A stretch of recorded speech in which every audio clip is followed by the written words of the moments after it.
Hi, everyone. Welcome to Lodestar's Lending Leaders. My name is Elena Gardner, and I'll be filling in for Jim for the next couple of weeks. And I am joined today by Briana Ings, the head of production, head of product and design at Snapdocs. Welcome, Briana. Thank you so much for joining me today. Yeah, thank you so much for having me. I'm thrilled to be here. Awesome. So Snapdocs is a leader in the title and closing industry. And we kind of have a lot in common that we kind of marry the two, branches together with technology. So what do you really think about the process of streamlining the transaction and the difference between having a open to close solution versus having technology that works really well and does the thing that it does really well? Yeah, I think that we've seen actually a lot over the last 5 years. I call them point technology solutions, but a lot of really specific technology to solve specific problems in the real estate industry. Mhm.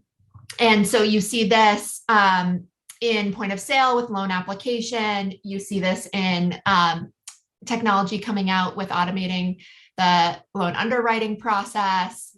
And I think that's great because these problems in the real estate industry are super nuanced because of the complex requirements that exist.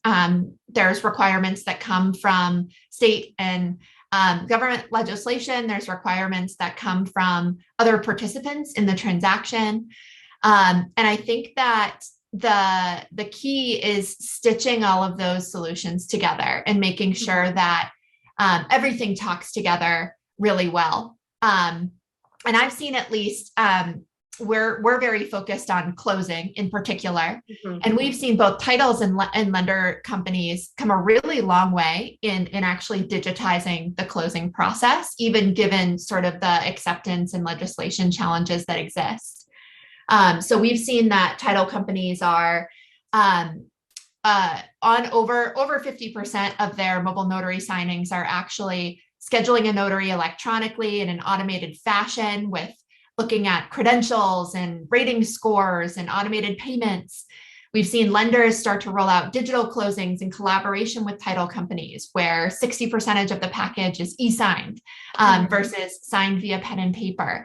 And title companies are really starting to lead the charge with fully digital closings, remote online notarization with seller side transactions, cash transactions, where you actually don't even need to meet in person for a closing. And very much now working on kind of rolling out that type of technology in the collaboration with lender and title on a purchase transaction. So I think that there's been a good amount of progress on sort of technology that exists, but it's certainly not all there yet. There's a number of pieces of the process, particularly where different people are working together, that things are not automated. They're still really paper-based. There's a lot of back and forth and communication throughout the transaction. Yeah.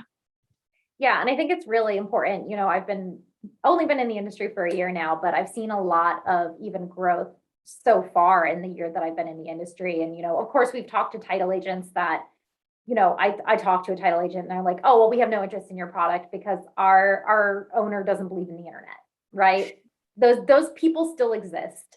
And it's really interesting to see them in comparison with some of these lenders that are doing a lot in making sure that it's easier, not only for borrowers to, see the process, but making sure the process is more clear and transparent from start to finish as well. And I think that's really the way we're going to see the industry moving forward, is just these technologies save so much time. And I think that's something, I spoke with a lender yesterday that's only lending in a single state. We traditionally don't work with single state lenders because if you're only working in one state, easy to manage your title fees. And I think they talked yesterday about, the importance of this time savings, right? And I think that's something that, just the driving to closings and scheduling that in-person meeting and all of that, with the shortage of workers, I think technology is going to become even more important in the near future.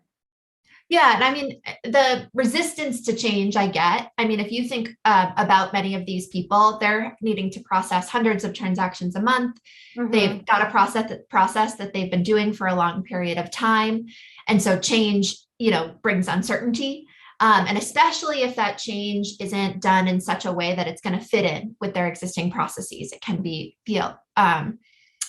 alarming. But it's been really fun to see sort of the hesitant people turn into champions over time, where they're like, if it's a title company that previously was used to just having their, notary friend down the corner that would come by and do signings, who's now, digitally assigning that, they're now like, I can't imagine going back. Or we talked to lenders that previously had people that were manually getting packages in the mail, scanning them or reviewing them, stare and compare. And I was sitting next to a closer the other day and he was like, I don't even know what to do. I wouldn't even know what to do if a paper package came by my desk. And so such a change in seeing that transition for people in the industry to get to that time savings and results. Yeah. And then could you just talk a little bit? I know for both Snapdocs and Lodestar, clarity and transparency are kind of our core principles in what we do, and technology allows for that transparency, I think, a little bit easier. Where do you think the title process is at right now? And where do you think it kind of needs to go to achieve that greater level of clarity and transparency in the industry? I think that it's not just with title, it's really with every participant in the transaction. Yeah. There's transparency within that organization, right? Mm-hmm. So I think title production software, for example, is very great at providing transparency for anyone within the title company in terms of where the transaction's at in its life cycle. Mm-hmm. Where I see transparency fall short today is the transparency between participants. Right. Yeah. So lenders having all the visibility into where the title company is in their part of the process, when the closing date is, when are things going to come back, where title companies having visibility into when lender documents are going to be ready, or even very great visibility into what the lender's requirements are for the signing. There's lots of PDFs that have lots of instructions on them. And so I really think the opportunity is to create transparency between parties where everyone has complete visibility end to end in the transaction to what is happening across, the dozens of different companies that are involved in that transaction. Yeah. There's a lot of little things that you don't realize that go into a mortgage until you're so deep into it. And there's so many documents that go through, little things like putting a document into the e-folder can take time, right? I think that's really interesting. And one of the unique characteristics really of the real estate finance industry is just there's so many little things that have to come together for things to happen. And so often, lenders, I feel like, used to look for end-to-end solutions, and we're seeing kind of a shift more towards individually specialized products. How do you think lenders made that shift and title agents are making that shift, and how, we can continue towards that way, and how we can kind of also have collaborations potentially between, technologies that would never discuss otherwise? Yeah, I think that, so the real estate industry is complex, and that's what underpins what I would say the fragmentation is, right? So if you think about why are there dozens of different companies that are involved? Well, it's because it's highly regulated. There's nuanced laws, there's nuances by state, county. And so with complexity came people taking on specialized roles that sort of previously were solved by humans at a company that formed even a little industry. And so really real estate's this collection of mini industries sort of within it. And you start to recognize that also to solve the technology problems for those specialized nuances and use cases, you really need a specialized focus and obsession with that part of the process because of how nuanced it is. And so I think that companies are finding that the sort of end-to-end solutions, there's challenges with one, developing the level of depth of knowledge and expertise to actually truly solve all of the problems. And then two, a lot of those end-to-end solutions work for a particular set of companies that you might be working with. So you see lenders acquiring captive title companies and really trying to stitch together and, a process where they own it end to end. But the industry will forever sort of have the option of anyone being involved. And so that's where you start to say, okay, well, great. I can have a great end-to-end solution for 10% of my transactions, 30%, 40% of my transactions. But what about the other 70, 80, 90%? Yeah. And so that's why you end up needing these specialized solutions to these specialized problems because of the depth of complexity and the sheer number of sort of people that need to come together and it needs to work across. And so I think for all of the real estate technology industry, that means we need to be really focused on APIs and really focused on integrating systems together so that end to end, it is a seamless sort of single experience for any individual user, but there might be a lot of different technology components that are getting plugged in along the way to make that seamless end-to-end experience happen. Yeah, I think it's really important that lenders, use the tools that these LOS platforms are providing to them, in their marketplaces and all of that. I think a lot of LOSs are doing a really great job of having that marketplace available to lenders of all the different integrations, even if it's competing with their own core product, because at the end of the day, right, we're specialists in one thing, right? And I think that's really important to recognize is that, do you want to get, something from someone who's doing a little bit of everything, or do you want to look at a product that only does one thing? And I think that's something that's really important. And I know that something that we kind of bonded over at our conference was we both came from different industries before coming into the mortgage industry. How have you seen that transition go for you? What was your biggest culture shock moment coming into the mortgage industry? And how have you seen the industry welcome you as well? Yeah, so my background's in technology. So I've been in product leadership roles, building software for companies for decades, but I've been with Snapdocs for about 4 years. So I've been in the real estate industry for 4 years. And it's funny, we kind of joke you need a PhD in real estate. And so the key focus is really making sure that you have the connections with customers, with industry experts, and constantly talking to them to make sure that you really understand the nuances of the industry. And so I found the industry very welcoming and very happy to share those nuances, their pain points, how their process works, so that we can work together to actually design meaningful solutions for them. And so definitely, I think everyone would say this about the real estate industry, that you're always learning, right? There's something somewhere in the transaction that, is going to be new to you. And I think the key is just making sure that you've got that constant learning mentality. But it's been super exciting for me because I see so much opportunity for us to work together to actually improve the lives of everyone involved in the real estate transaction. Like a lot of people talk about it from a borrower perspective, but there's also everyone who's working behind the scenes to make that happen. And I think there's so much opportunity to actually allow individuals to focus on not just manual stare and compare repetitive tasks, but really meaningful, thought-provoking customer experience type work. And I think we can marry the sort of PhD in real estate background with sort of technology to actually design solutions that solve those problems. Yeah. And I personally, I came from a hospitality background, and I think it's so important to have systems and products in place.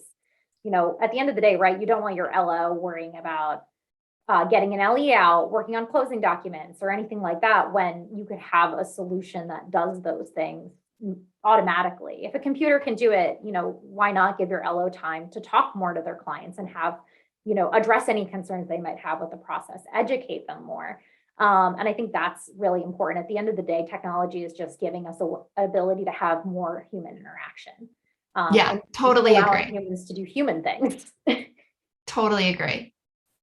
And then I know something else that you volunteered with a group for some time about Girls Who Code, and something we really focus on as well here at Lodestar is women in STEM and how we can support them and kind of grow that next generation as well. You know, while technically I'm not STEM, we do have developers on our team and all of that. How was your experience with that? And, you know, how can we kind of open the industry up for women as well? Yeah. So the mission of Girls Who Code, it's an awesome nonprofit organization. So the mission's to close the gender gap in technology and change the image of what a programmer looks like and does, right? And so if anyone's in technology, you've probably noticed and felt it's very hard to actually recruit and bring on women to your team in technology roles. There's just less women out there to source when you're looking for technology talent. And so the data shows, and the major hypothesis and focus of this organization is, hey, in order to have more women in the workforce in technology roles, we need to have more women who are getting educated in technology earlier on and are interested in that. And so what Girls Who Code does is it provides an opportunity for younger girls in middle school and high school to get exposed to technology, with also people that they can look up to that look like them, that have created careers in that space. And so my background's in technology. I got my degree in computer science and math. And so people like me who know how to code basically volunteered to essentially be a teacher for an after school class for middle school and high school girls to teach them how to code, but in a way that you can connect it to the real world technology industry and careers and opportunities in the space, and create this safe space for girls to learn and get interested in technology, with the goal of then getting more and more people into those fields and then the workforce. And so that's also something I'm really passionate about. I mean, when I was in college, I think I was one of 5 women in my computer science class. And so pretty crazy. And you know, we really focus on how can we have a diverse workforce at our company, and then also facilitate and create these situations and opportunities for more women, those mentorships, those resources, etc. And so I got involved with the organization, and it's so great. They provide you with some like curriculum, so you're not doing everything from scratch. And it's so fulfilling to see these girls who didn't know how to code before, you know, one, coming to the class after school optionally, and like, okay, wow, that's great. They're engaged. They want to come. But then 2, the progress of actually by the end of the day, you know, being able to create things, and then, you know, getting follow-up emails from them about, you know, looking at colleges to get into technology. So a very fulfilling experience. And the organization provides a lot of support to help you in that sort of volunteer environment. So I did this with a high school in Oakland, California. Yeah, it's always great. And especially, you know, my husband is an educator, and I know it's always interesting to hear about, you know, a student that was having difficulties or struggles or anything like that, kind of seeing them grow up and getting, you know, we've got our first student graduation next year, and we're already planning, and we're like so excited about it. And I think it's so important to get involved at a young age. And it's something that I wish I had had at a young age, of just, you know, the realism of this is how you get here, right? A lot of times you see just graduate college and then you'll get a job. And I think talking about the realism of it is really important for the next generation to see, like, how do you become a woman leader as well? Yeah. I mean, if you think about, I think there's a lot more classes in high school, for example, in computer science that can create more of that path for you. But if you don't see many people that look like you that have done that, or there's a playbook for you to follow, it's a lot harder for people to do that. And so I think programs like these create those. And then generally, I don't know if you guys have done this, but at my last 2 companies, I've helped create a sort of women in leadership community Mhm. employee resource group, which is just another great way within the organization to create a community of just women across the different functions to just one, have people that they can relate to, go to, but then provide programs for skill coaching, mentors, etc., to just provide resources to women to help make sure that they're successful. Girls Who Code is getting them into technology, and then these sort of clubs, I guess, within an organization then can help women get into leadership positions by providing that community. And so I found that those are also a really great mechanism for creating that diversity within and inclusivity within an environment. Yeah, it's definitely something. We're still under 20 employees, so we're slowly getting there. But we do have a good amount of diversity in our leadership, and it's something that I do really enjoy about being at Lodestar, and the support that I've received as a woman here is fantastic. And I think it's especially interesting when you go to these conferences, you're seeing more of these women focused events, which is absolutely fantastic, and it's exciting. And I would encourage any woman that's going to a conference to attend one of those sessions, because it is nice, especially when you walk into a networking event and then you realize that you're the minority. It's kind of nice to have that moment of, oh, I'm not the minority. There's actually more here than I thought. Yeah, and that's how we met. And so it can create lasting connections with people in the industry. So it's great. And then one question we always like to ask as we wrap up here on Lending Leaders is, what helps you get out of bed in the morning, and what gets you excited about your job? Yeah, so I am super motivated about the difference that we can make in the real estate industry. If you think about the process of buying a home for a person, it's still the American dream to buy a home, and it can be stressful, right? You don't know what's going on. It can take a long time. It's expensive, and it's stressful for you buying a home, but it's stressful for everyone else involved as well. There's tons of edge cases and scenarios and things that are going to come out of left field. And so I'm motivated by being able to build technology that can actually help the industry create a perfect experience for everyone who's involved in buying a home. One that it is transparent, what's going on. It's faster, it's less expensive, it's error-free. You're not resending documents back and forth and checking the same thing over and over again. And so I'm really motivated by that difference. I mean, real estate's one of the biggest sectors of the US economy, and it's, still very much opportunity to bring technology to influence it. And it's super exciting to me to be on that journey, really in a way that makes everyone's lives better. And so that's my main reason for getting up, and sort of what gets me excited every day. Awesome. Well, thank you so much, Briana, for joining me today. It's been an absolute pleasure being able to interview you. Where can people find you? Yes. So you can find me personally on LinkedIn, Briana Ings. And then if you're interested more about Snapdocs, you can go to www.snapdocs.com and learn more about what we do and the types of products and solutions that we bring to lenders and title companies. Awesome. Well, thank you so much for joining us, and we'll see everyone next week. Thank you for listening to Lodestar's Lending Leaders. I'd like to give a special thanks to Brian Rieger and Elena Gardner, who help us create this podcast every week. Please remember to like and subscribe the podcast wherever you listen to it. It helps us a lot. Thanks. Talk to you next week.